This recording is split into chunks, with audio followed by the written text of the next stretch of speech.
রাসূলুল্লাহ সাল্লাল্লাহু আলাইহি ওয়াসাল্লাম তিনি বলতেন, ইন্না দীনাল ইসলাম,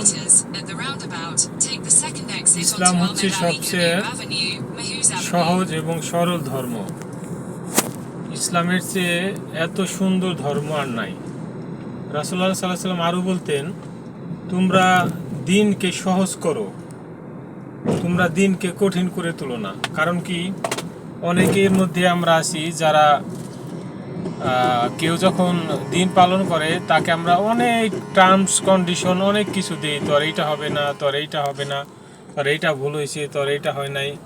আসলে দিনের ভিতরে এত গোজামিল নাই। আপনার সাধ্যে যতটুকু কোলায় আল্লাহ তাআলা বলেছেন, যা তোমার সাধ্যে যতটুকু কোলায় তুমি ততটুকু করো। কারো উপর আল্লাহ তাআলা কোনো কিছু চাপাই দেয় নাই। তো আল্লাহ তাআলা যেহেতু চাপাই দেয় নাই, আমাদের সাধ্যে যতটুকু কুলায় আমরা নামাজ, রোজা, হজ, যাকাত করব। এবং অবশ্যই আমাদের শিরিক, আল্লাহর বিরুদ্ধে শিরিক করা থেকে, আল্লাহর বিরুদ্ধে অংশীদারি স্থাপন করা থেকে আমাদের বিরত থাকতে হবে। তো আপনি শিরিক ছাড়া যদি আপনি যে আমলি করেন, আল্লাহ তাআলা কবুল করবেন এবং শিরিকের গুনাহ আল্লাহ তাআলা মাফ করবেন না।